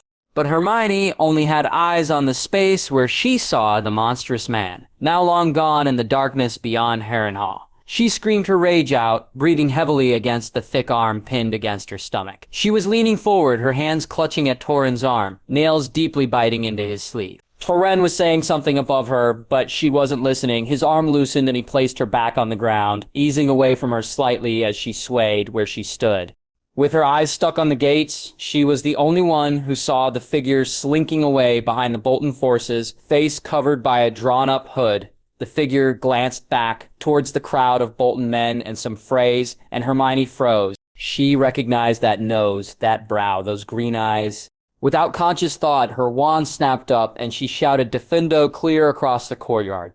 The spell raced past, a clear line to her target, until it hit. The cutting spell sent the man's head rocking back with the force, but he turned, sensing the danger. Instead, it swept up his cheek, across his one eye, throwing his hood back and off his face in the process. In the confusion of Torren shouting, demanding answers, and the awed and shocked cries of those who had never seen her or heard of the Winter Witch before, the man was able to slip through the gates, but he and Hermione had enough time to hatefully glare at each other long enough to memorize their enemy's features. He looked enough like his son, although more haggard and sharp, like a hungry predator, but Hermione knew that Tywin Lannister managed to escape her that evening, just like the Mountain. She wouldn't forgive herself for either. In the coming months, thinking if only she had been faster, quicker, realized who he was sooner. For now, though, Hermione sagged against Torren and closed her eyes. Harrenhal was theirs. Cleanup was never fun. She was exhausted and dirty, and her muscles ached, and her brain was sluggish, her magic near unresponsive. Torren stuck by her side, glancing worriedly at her every so often, but Hermione insisted on meeting any prisoners Forgus and his men managed to uncover from their hidden nooks and crannies. Seeing a woman among many of the soldiers seemed to ease some fears, especially with the near reverence and feared awe the men were sending her. Hermione herself was too exhausted to deal with it, and knowing that rumors of her abilities were soon going to grow out of her control, she realized she didn't care anymore. Brightest witch of her age, the Winter Witch. What did it matter in the end? They were just titles. She heaved a sigh and wiped a hand across her sweaty forehead. She had been conjuring water for several men to collect in buckets as they doused things around the burning tower, hoping to stop the flames from jumping elsewhere. Harrenhal was already a wreck. They didn't need to make it more yet until Hermione could gather her strength and destroy the place. Besides, they hadn't found Arya yet. Milady? Penelope? Hermione started and turned, Torren moving with her. There, covered in soot and bashfully shuffling his toe in the dirt, was Hot Pie, the teen from the kitchens who followed her into battle and the one she promptly forgot about afterwards. He stood with a tall young man with huge shoulders and arms and a sour expression on his face, and a small, thin girl with messy short hair covered in blood and grime. While she wore a scowl that rivaled a fifth-year Harry Potter, there was something in her eyes that belayed her interest in Hermione. She kept looking at her hand, her wand hand. "Hot Pie," she yelped, running her eyes over him. "Are you injured?" He shook his head and Hermione eased a careful sigh of relief. Although she wouldn't have had anything to do with it, she would have felt guilty for him injuring himself just to follow her because he warned her away from battle. She then eyed the two others. "Are these your friends you were telling me about? Gendry and Aerie?" Hermione let her eyes linger on Aerie, not only for apparently having a plan of her own, but for the potential of her being Robb's younger sister. She glanced at Torren, who was eyeing the three as well, but kept a respectful distance away, and his hands off his sword. Hot Pie nodded enthusiastically. "This is Gendry, and this is Aerie. I'm glad you're safe, Penelope, that you weren't caught in Aerie's plan." He yelped when Aerie viciously dug a bony elbow into his chubby side. "Shut it," she hissed. The young girl with her mercurial eyes then turned to Hermione. She glanced at Torren, who turned his head and pretended to be looking at the burning tower, and then turned her eyes back to Hermione. She looked at her from the top of her curly hair to her dirty boots. The look wasn't quite dismissive, but it was definitely calculating. Grudgingly, she muttered, "You fought well." Hermione blinked. "Thank you." Encouraged, Aerie seemed to open up a bit more, now eyeing Hermione with speculation. "That was magic, wasn't it?" she demanded. Hermione nodded. The girl continued, "I knew it. And you've got a magic wand too, right? That's what you were fighting with." She paused and then spoke enthusiastically. "I saw you, at the end. When you were fighting the Mountain, that bastard. You kept hitting him with that orange and then green and orange spell, and he kept getting knocked back." At her side, the tall, muscled youth named Gendry sighed and rolled his eyes upwards. "I tired," admitted Hermione, her lips twitching as she looked at the girl. "But he unfortunately got away. I wanted to capture him." Bloody prick. Bloody coward. Aery spat on the ground. But why did you want him captured? He's better off dead. Torrhen stifled a chuckle and then schooled his features to look like he wasn't listening in when Aery shot him a dirty glance. Edmure almost had him captured at the stone mill, said Hermione, her tone light even as her eyes narrowed on the young girl, as she spoke familiar names. Hermione was 100% sure this little Spitfire Gryffindor was Arya Stark. But he escaped, and Robb wanted him captured as well, to be made an example of, so I took a chance too. The girl sucked in a breath quickly and sharply. The noise was loud in their small circle. Her eyes widened and some of the hard edge melted off her face. Robb, she stuttered. Robb Stark. Hermione smiled gently at the girl and knelt down, uncaring of getting her jeans dirtier than they were. Behind, she sensed Torrhen moving a bit closer, now focusing on the group. Yes, Arya, your brother Robb, we met a few months ago, and I've been helping him since. He sent me to Harrenhal with Lord Bolton to find you, specifically. Torrhen Karstark, Bolton, and I snuck in here to find you tonight. Arya's eyes went even wider. He knew I was here. Hermione nodded. We did a spell a few weeks ago. Sansa's still in King's Landing, but you were here, and Bran and Rickon are elsewhere in the north. They're dead, retorted Arya harshly, color appearing on her cheeks. She spat the words out, suddenly leaning back from Hermione. You're lying. You're lying. You're a Lannister supporter. I'm not lying, replied Hermione calmly, catching the young girl's gray eyes. Did you not see my wolves attack the Lannister soldiers? Please, Arya, please. Hermione turned her head, but maintained eye contact. Torrhen, don't you have your communication parchment on you? Yes, I do, Lady Hermione. Her friend replied, and there was some rustling as he dug through his many pouches and pockets until he passed the parchment and a quill over her shoulder and into her line of sight. Hermione took it, glanced at it, and then unrolled it. Robb's untidy scrawl greeted her with the words, update me when you can, when you find Arya. And then, underneath, like an afterthought, be safe. Hermione passed the parchment to Arya, who snatched it and skipped backwards from Hermione, closer to Gendry, who glanced at it but made no attempt to read. Hermione was unsure if he even could read, to be honest. She watched Arya quickly read the parchment, unrolling it further, and seeing earlier notes in her brother's hand, and those of the other lords as they exchanged notes on how things were going for their military advances or scouting sessions. Most remained in Riverrun now, but there were those like Hermione and Bolton out on missions. Arya's eyes went back down to the last two lines, rereading the words repeatedly. A shaky hand traced the words. Eventually, she looked up, and Hermione didn't see a fierce little Gryffindor, but a broken girl who had been left alone with no one to care for her. Her eyes watered, and then she was in Hermione's arms, clutching tightly to her and shaking.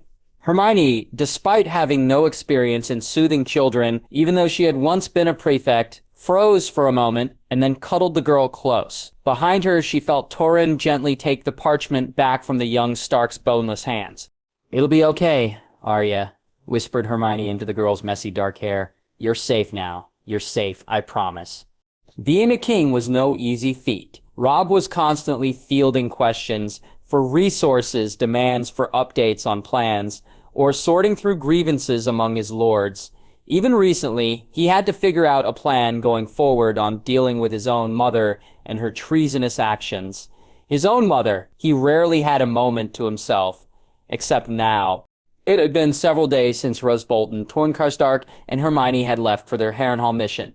The first day or so was spent fretting, as all other battles Hermione had fought in were after-the-fact knowledge for him. This was the first time he was specifically sending her out to fight, and while he knew she was capable, she had told him enough times, and he had subtly questioned those under Edmure's command in the days that followed their fight, learning that two Riverlands lords, Bracken and Blackwood, were completely enamored with her and her abilities. But he worried. So, taking a moment of free time for himself, he ordered his servants to draw a bath, and he retreated to his bedchamber. Daeron and Eddard remained outside his door, loyal Kingsguard as they were. Dacey had wandered up at some point, and even from where he was near his fireplace, where a large tub had been dropped in front of for his use, he could hear Dacey loudly goading them in her and Hermione's resounding victory during a training melee earlier that week. Robb smiled. He hadn't been there to see it, but he had heard about it afterward. The entire castle was talking about Hermione's abilities, and it seemed that she was slowly warming even her deniers to her abilities and talents. Disrobing, Robb left his clothes beside the tub on the floor and eased into the warm water of his bath. The water came up to his collarbone and he sighed, sinking into the heat and letting it relax his tense muscles. He tipped his head back and let it rest on the lip of the tub, and his eyes slowly closed. Without realizing or meaning to, his mind drifted. He was enjoying the heat of his bath, the tendrils of steam rising from the warm water, curling his hair more so than normal, especially those at the nape of his neck into tight swirls of auburn. He let his hands drape over the edge of the tub on either side, water dripping from his wet fingertips as the cool air of the room chilled his arms. The chilled air was familiar, a comfort, a reminder of his childhood bedroom in Winterfell.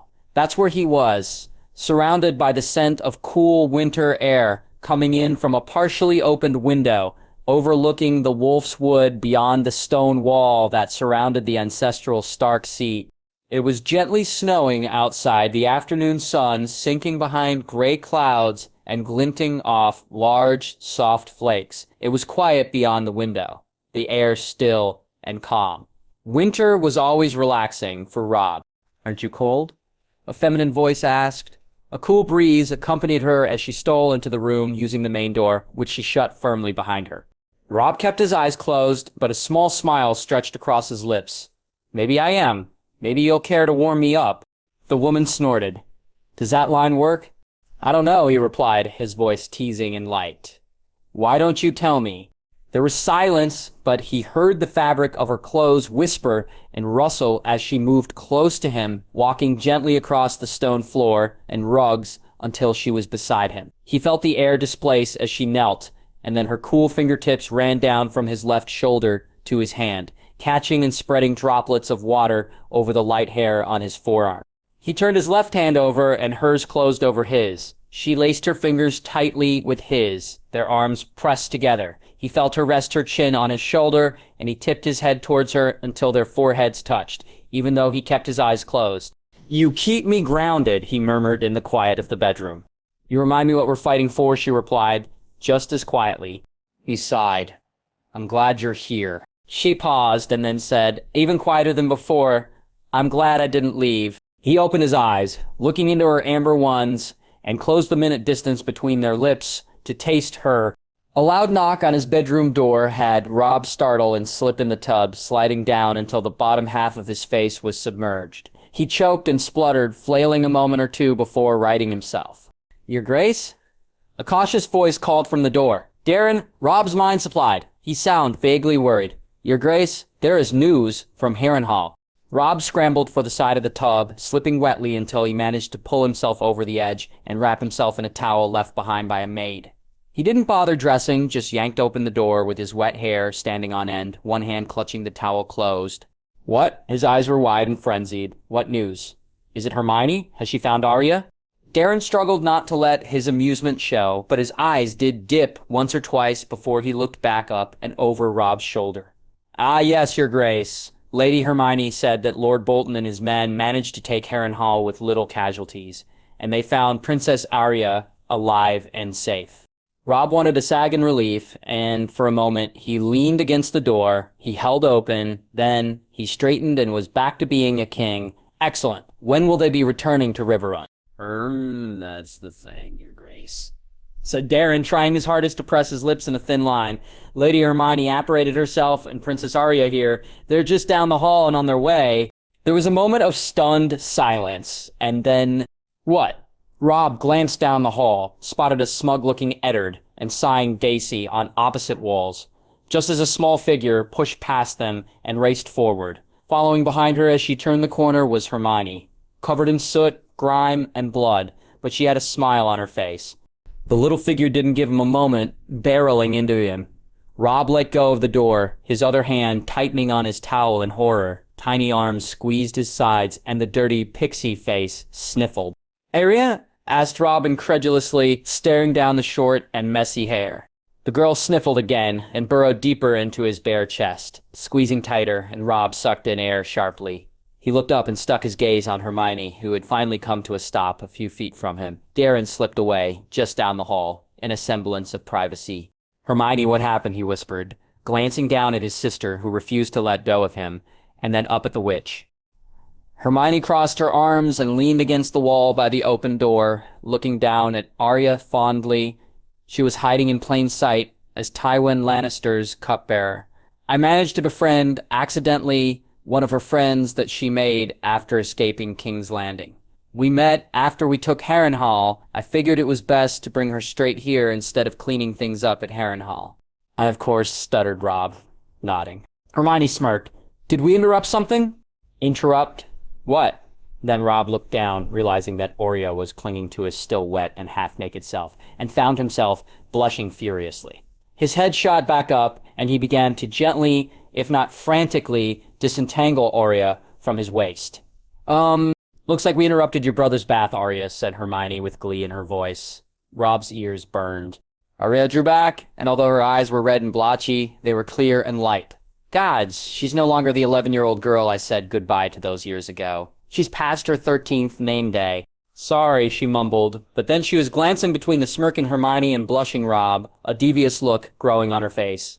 Oh no. Attempting to nip whatever plan was brewing in her mind, Robb drew himself up and, resolutely ignoring everyone in the hall, pointedly said, You look a right mess. Come on, little sister. I've just finished with my bath. I think the water is calling your name. Horror stole over Arya's face. What? Bath time. Now, ordered Robb, opening his bedroom door further and pointing with his free hand at the still warm tub in front of his fireplace. You don't want to greet Mother looking like that, do you? Indecision warred over Arya's face, but she sighed, deeply and loudly, in the perfectly frustrated way teenagers can do, and she trudged forward into the room. Robb and Hermione watched her for a moment, and then he turned back to the young woman. Are you staying? He asked, his heart pounding furiously in his chest. He was sure she could hear it. It was so loud. Hermione shook her head. You wanted Harrenhal all but destroyed, so I'm gonna head back and help with demolition. Quite a few spells are useful for large explosions. It'll be fun to channel some of my frustration anyway. Frustration, repeated Robb, perking up. Perhaps? I fought Clegging the Mountain for a bit, but then he ran away, scowled Hermione, dropping her arms to clench her fists at her side. Robb's heart stopped. What? Hermione nodded, completely unaware of his growing horror, her eyes glowing with an inner fire that lit her amber eyes. I thought we had Tywin Lannister too, but the man snuck out. Merlin, we just missed him, but I got him, Robb. I swear I did. I hit him in the face with a diffindo. He'll wear my scar forever. Robb struggled to breathe. This, he thought, as he tried to calm his furiously racing heart. This is why I don't like hearing you went into battle. As he struggled to find his words, Hermione mistook his silence, a stricken look overtaking the fierce one. I'm so sorry, Robb, she said quietly, glancing down at her hands. I failed you. You were so upset, and Edmure and I, watching your plan earlier, I thought I could fix it, and I didn't. I'm sorry. But Hermione glanced back up, a tight smile on her lips. It's okay. I'll fix it. I promise. I'm gonna head back now. She rolled her eyes. Because Merlin knows I can't leave Torrhen alone for too long. He gets into trouble without me there to rein him in, and I still have a job to do. Wait! Hermione! I'll be back soon, Robb. Promise. She grinned, and then turned on her heel and disappeared. He was left standing in the cold, drafty hallway, staring at where she stood. He could feel the sympathetic glances Darren was sending him, but it was nothing compared to the disappointment he felt. Then his dirty little sister poked her head around the partially open door. Did Hermione already leave? Robb only nodded, turning to go back into his room. Seemed like she was always leaving in some way, he thought despondently. He thought back to his bathtub daydream and the warm amber eyes that looked back at him with "Dare he think it?" love, and the words his fantasy woman said, "I'm glad I didn't leave," and wondered what it would take to actually hear those words come from Hermione's lips. Roose Bolton, the Lord of the Dreadfort, was participating in something as mundane as manual labor. Normally, he wouldn't even deign to lift a single finger in sifting through rubble and collapsed, rotted wood beams, but his men were following the orders Lady Hermione had left before she apparated back to Riverrun with Arya Stark. Torrhen Stark cheerfully followed the lady's commands, and that meant that those who had seen her fight and the man at her side fighting would rather follow the command than argue. No one wanted to be hit with the cool blue light that nearly killed Tywin Lannister. Besides, Roose was pragmatic. He knew which side he'd rather be on. Tywin Lannister might be a fellow practical bastard, rational and coolly collected and calm in the face of storms, but he didn't have a witch at his side. To be fair, Roose wasn't sure what to make of Hermione when he first met her. Initially, it was all talk. The young Stark and his men had returned victorious from their battle at the Whispering Woods with an unconscious Jaime Lannister. They were silent, completely and utterly solemn, as they worked through their own thoughts of what they saw. At least until Eddard Karstark's mouth began spilling his thoughts under the influence of milk of the poppy. Rumors swirled around Riverrun in the days that followed that there was a woods witch that had helped them take down Jaime Lannister, that she lived in a tent in the forest, that she had unspeakable powers strong enough to save a dying man. Roose had scoffed because no woods witch had that kind of power. No woods witch was worth more than the few coppers spent on homemade remedies and drafts for upset stomachs, and even then, it was the small folk who would attend to a woods witch, as proper lords and ladies had their well-trained masters. So he hid his disdain, hid his annoyance at having to travel back to the Whispering Woods with the young Stark leader and the annoying Karstarks, as well as that overgrown bloodthirsty twat, Umber, if only to see the woods witch, only to have her shout, "I'm not buying whatever it is you're selling." He hid his surprise well. The others, not so much, although he noted with a beady look that the young Stark was grinning widely. The surprises kept coming the moment he saw the young witch, all curly brown hair and odd clothing, but keen, sharp, and shrewd eyes. The moment he entered the tent, only to be shocked at the difference in not only exterior but interior design. The moment she used her magic to float something as mundane and simple as drinks from her kitchen to the Stark. He knew then he didn't hide his surprise or admiration, because his mind was working ahead. Oh, he was no fool. Eddard Stark. Ned, as he preferred, was only a few years younger than he was, and he was well acquainted with the Stark family. The Boltons were once the kings of winter, the men who ruled the north with fear and blood. But that time had long passed, but Roose kept his eye on the Starks for the opportune moment. He thought he found it. Ned Stark had been powerful, strong, silent, but utterly merciless, as he demonstrated during Robert's rebellion with his clever and devious battle plans, and then later his cutting down of the entirety of Rhaegar Targaryen's Kingsguard while attempting to rescue his sister, held captive in the Tower of Joy. Robb Stark, on the other hand, while fairly devious and merciless as a military leader on the battlefield, was rather simple when it came to the same charisma and leadership abilities. He was unable to broker alliances or maintain the same awe and strength his father employed to keep his men under his control. Roose remembered shaking his head at the foolish deal Catelyn Tully, for she was a southern woman who married into the north, but still didn't quite understand their ways fully, had brokered with that odious Walder Frey. But Lady Hermione, Hermione Granger, as it were, she was no highborn girl. She was something else. Different. Special. Roose could see all the plans, all the ways she could improve the Northern Army, the ways she could strengthen his position in the north. The Boltons might never reach the same heights as they had before, and he felt like he had pinned all his hopes on his dear Demeric, the stranger take those who killed his son. But she breathed the same life back into him. And the looks Robb Stark kept sending her. Well, perhaps his worded advice was a bit premature, but with her at the young man's side, there was nothing that they wouldn't be able to do. Although Roose turned at the cracker operation maid and saw the young witch gently sway where she stood in the middle of the inner courtyard. He strode across to her, ignoring the veiled looks his men, as well as the few Frey men they had freed from the dungeons, sent her. Hermione turned tired eyes on him.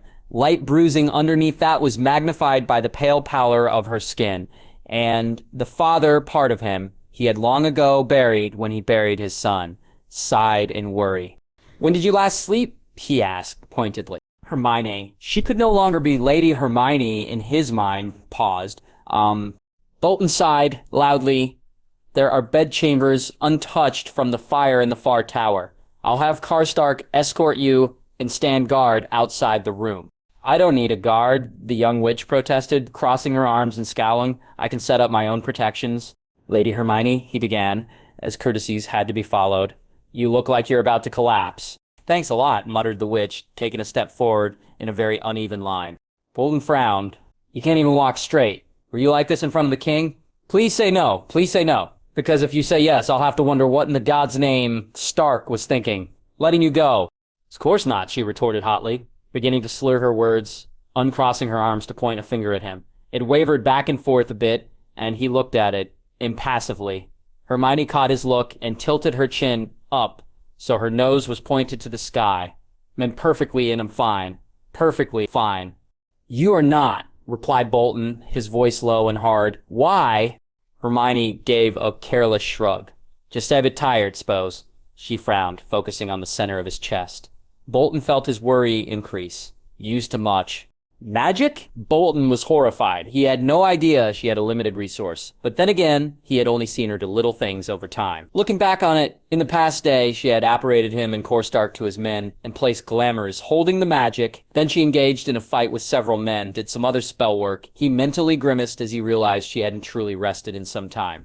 Hermione began to move towards the tower, her wand out, but Bolton reached forward and caught her wrist, the one with the wand in her grip. Out of the corner of his eye, he saw Stark startle and move a few steps forward. "No," he said firmly, looking down at the curly-haired woman.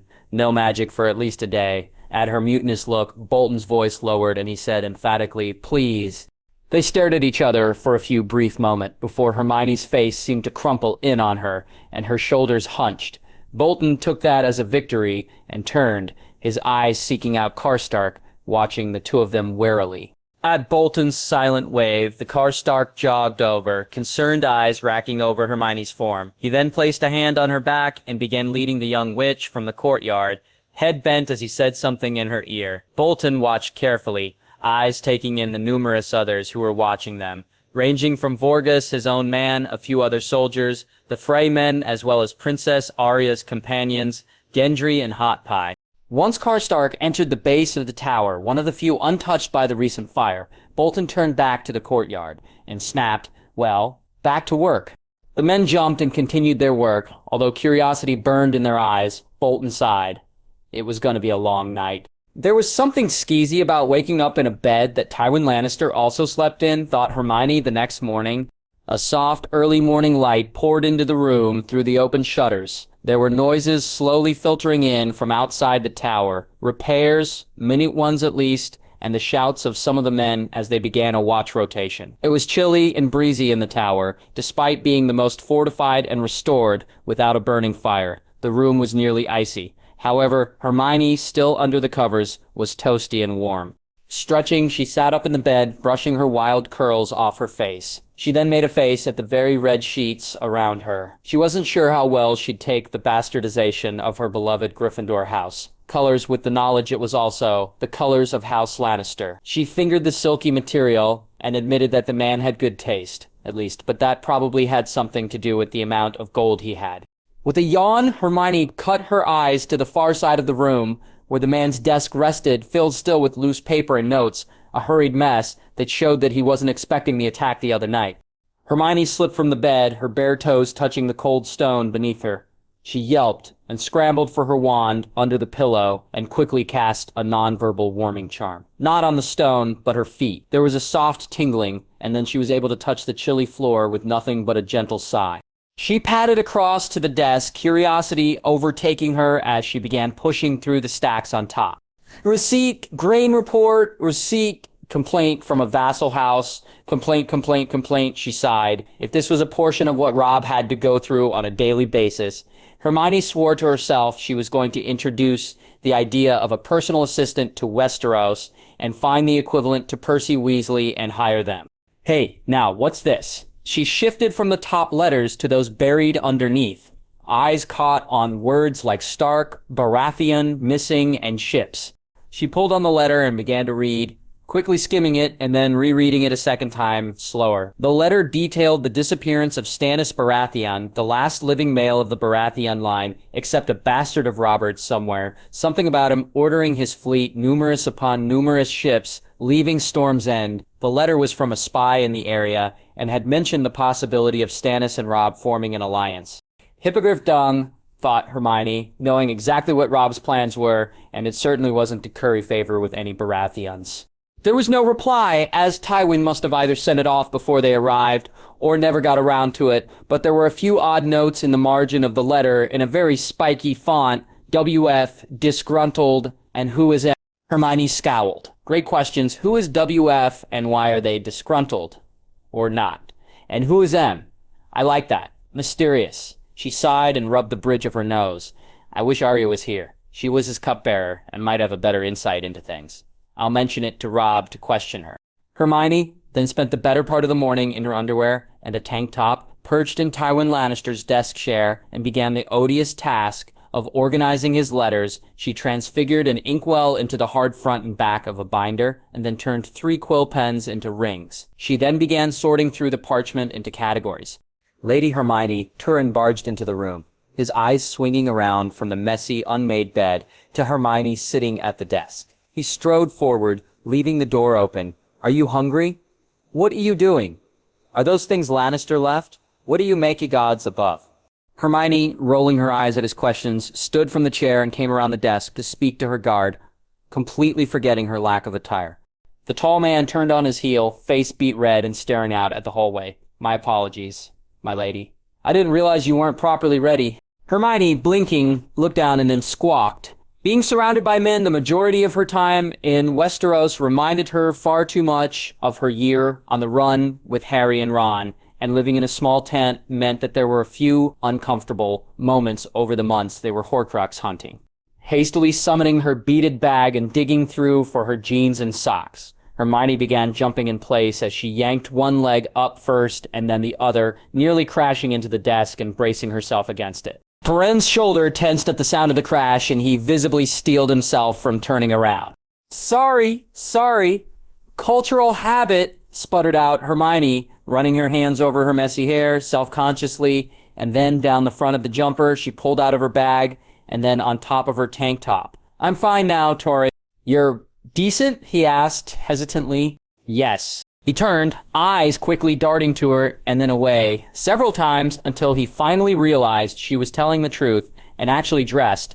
He sighed deeply, bowing low, bent almost half at the waist. My apologies, again, my lady, he said, his voice partially muffled by the fact that his face was parallel with the floor. Hermione stared. Oh, get up, Turin. I highly doubt that I have anything you haven't seen before.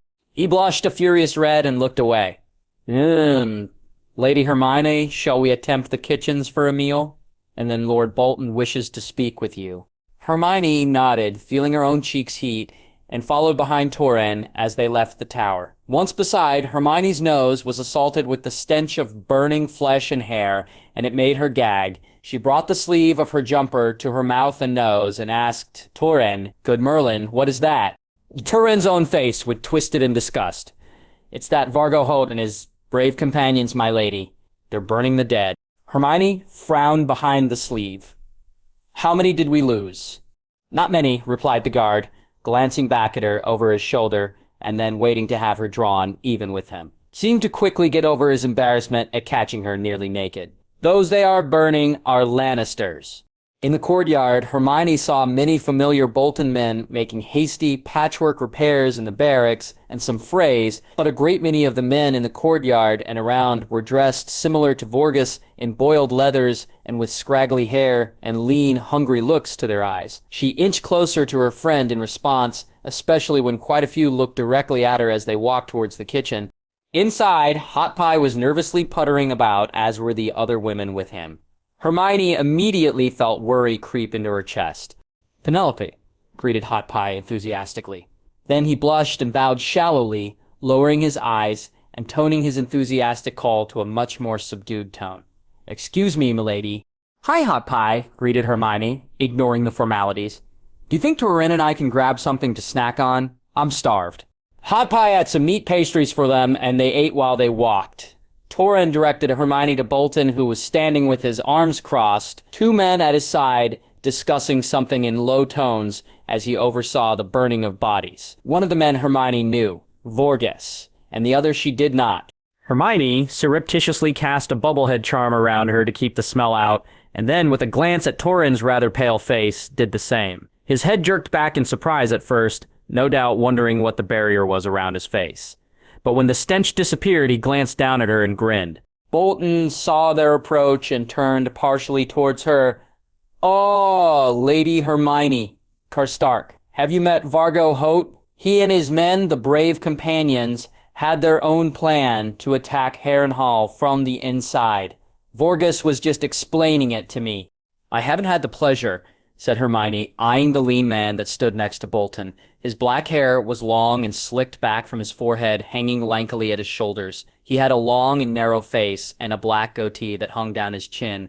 Nothing as prodigious as the beards Hermione saw in the wizarding world, but it was long enough that it looked odd compared to the bushy or neat trims the northern men wore. His eyes, though. The man's dark eyes made Hermione shiver. "My lady," the man said, his voice low and gravelly. His head gave a tiny, respectful dip, but he kept his eyes on her. Torrhen's jaw worked as he stared hard at the man. "Brave companions? You mean sellswords? Mercenaries?" Holt shrugged, his cess slipping into a slur. "A job is a job, and money says money." Hermione did her best not to let her thoughts show on her face, turning back to the large fire in the pit in front of her. Left were ashes and charred bones, having been raging for some time, but the smell lingered. Luckily, she couldn't tell, and turned with half an ear to Bolton as he explained Hot's plan. He met with Vorgus and a few others, and helped smuggle in the Frey and Bolton men in the dungeon, similar to how we got in as prisoners, the Lord of the Dreadfort explained quietly. It seems that Lork was more than just a useless castellan of Harrenhal. He was unable to when he was being played. "Good thing Arya's plan worked then," commented Hermione idly. She had inside help, and it seems like the two plans collided. "Indeed," agreed Bolton, his thin lips quirking into a tiny smile, the timing, along with ours, for quite fortuitous. "So those wolves of yours," began Hote, eyeing Hermione, "say, were helpful, were say real?" Hermione shook her head. "No, I transfigured them. I used magic." Hote's perusal of Hermione took on more intensity. "Oh, and where'd you come from, Lady Hermione? Ashai? Court?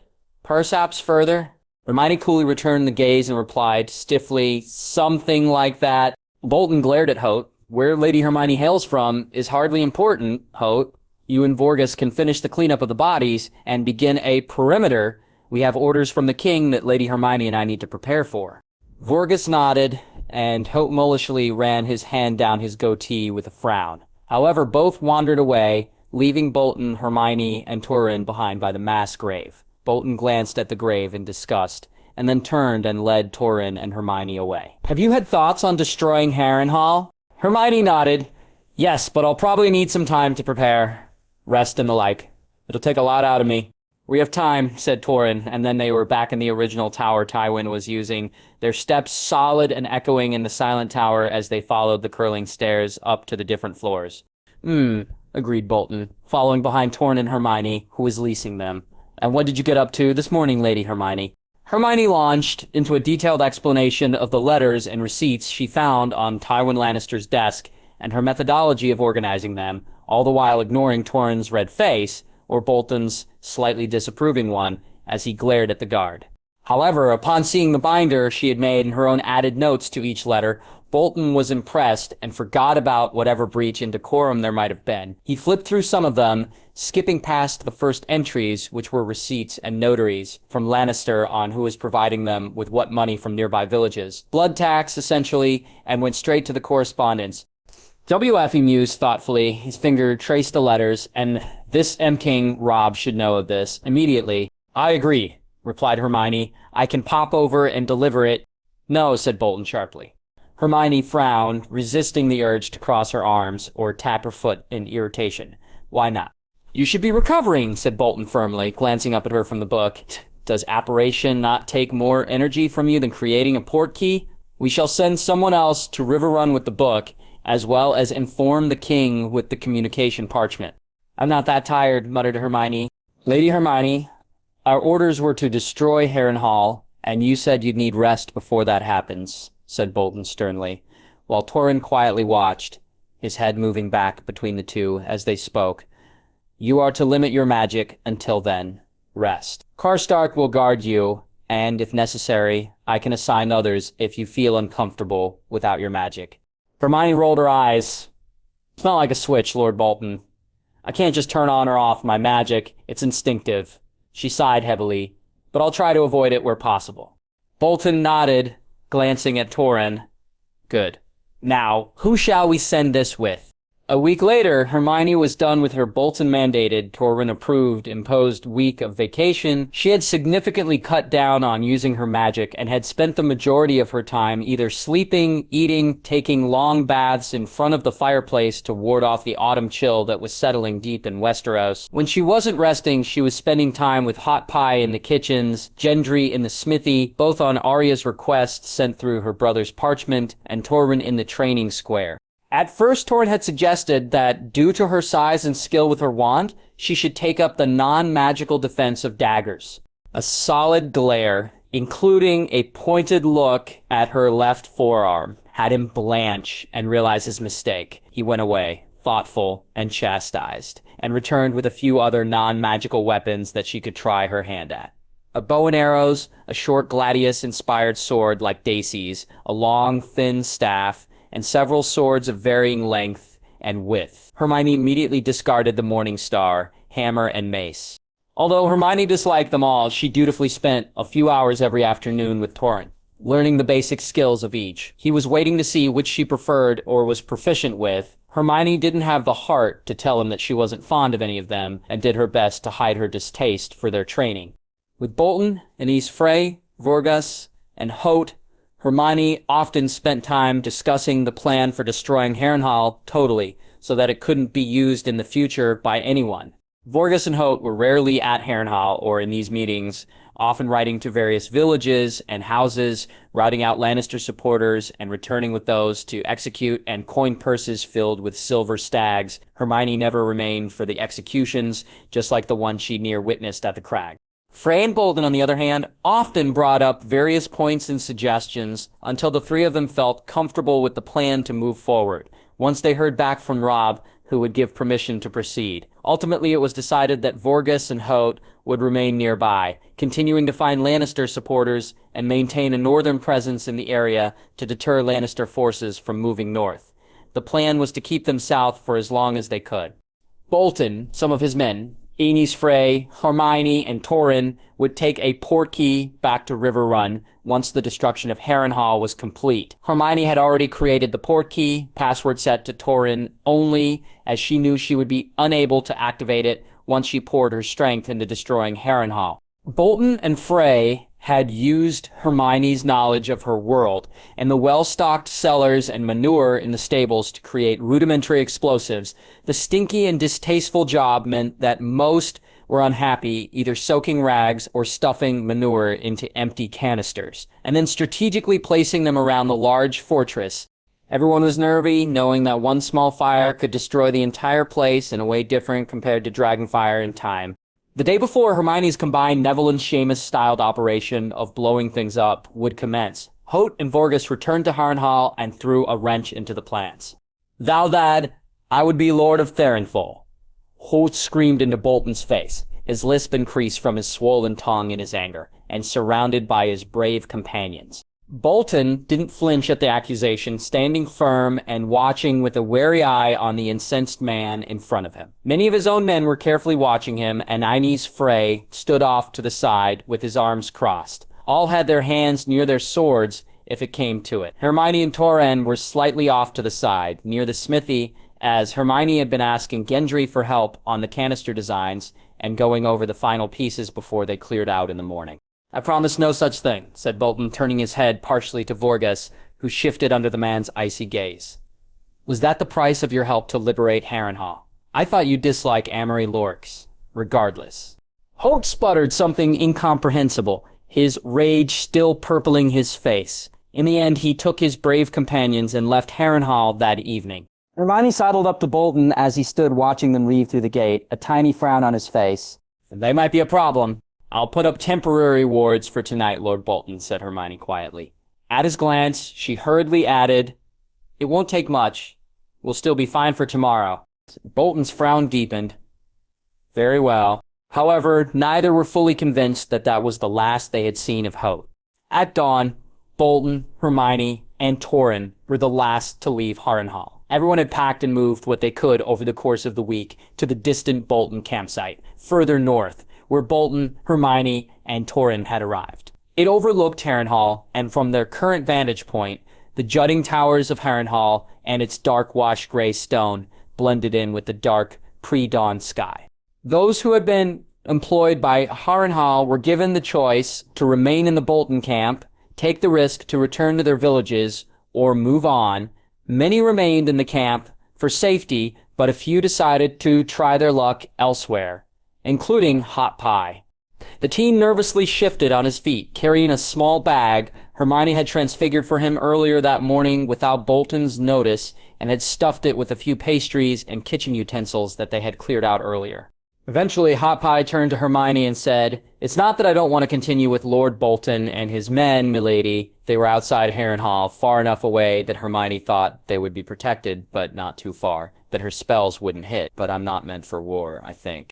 He glanced at Gendry, stood just off to the side of her as well, trying his hardest not to draw any attention. Originally, Hot Pie had been sure that the burly teen would join him, as he was meant to go north to the Wall, but apparently the lure of Arya Stark and wariness of her ire was enough to change his mind. Hermione smiled. She knew. Not everyone was a fighter. They had to find their own way. "Be safe," she said.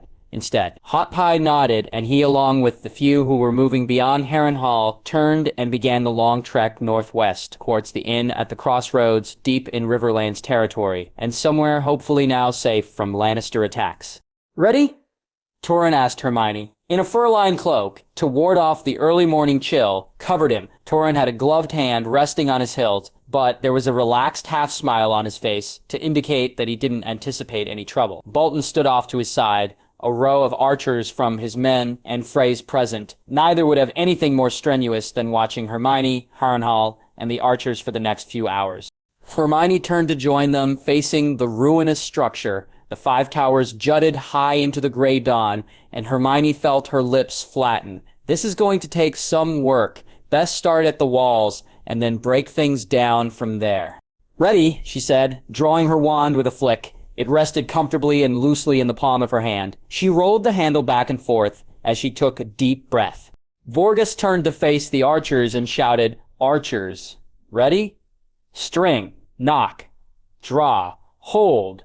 Hermione pointed her wand ahead and visualized she wanted the destruction of Harrenhal. She knew that the entire structure would not be destroyed in a single blow, and she didn't have any land restructuring spells handy in her beaded bag. All she had to do was ensure that there was no way an army could hold the location and use it strategically.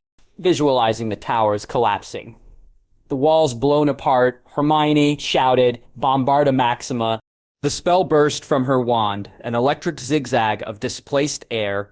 It flew across the dewy grass like the warmth of a hazy summer day until it hit the gate and outer wall. The resulting explosion was deafening, even to those who were quite far away. Bits of stone and masonry went everywhere, high into the sky and sideways, and a large dust cloud kicked up in the wake of the burst wall. Rocks landed heavily in the earth around them with heavy, dangerous thuds, creating dents in the hard earth around the fortress.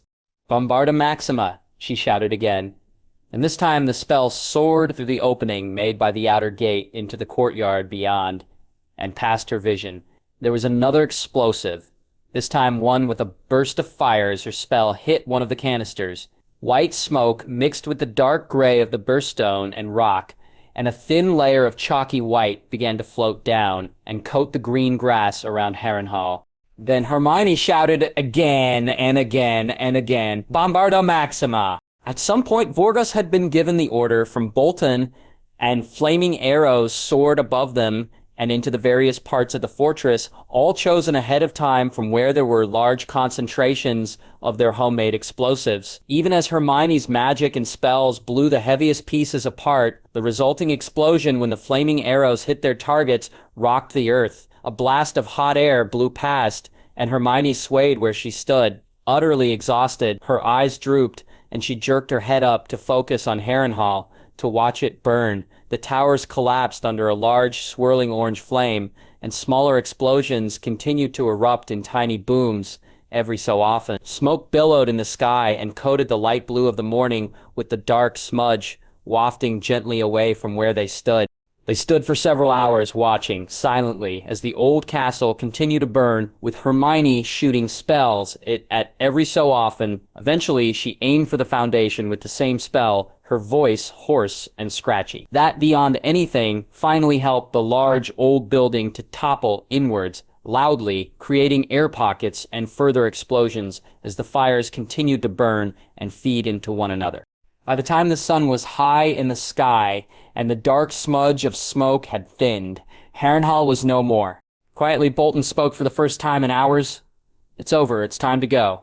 Exhausted, Hermione could only nod. She couldn't speak, and just swallowing felt like she swallowed glass. There was a white pallor to her skin from exhausting herself magically, and her hands trembled as she slid her wand back into its holster. Torreen propped her up at her side, an arm around her and hugging her to his side securely. Hermione gave an inaudible sigh and closed her eyes as she leaned against his hard body, dizzily reaching out to touch their portkey back to Riverrun. The portkey was a long, rectangular Bolton banner of the flayed man, and everyone reached out to touch it, either by fisting a part of the fabric or gingerly pinching it between two fingers.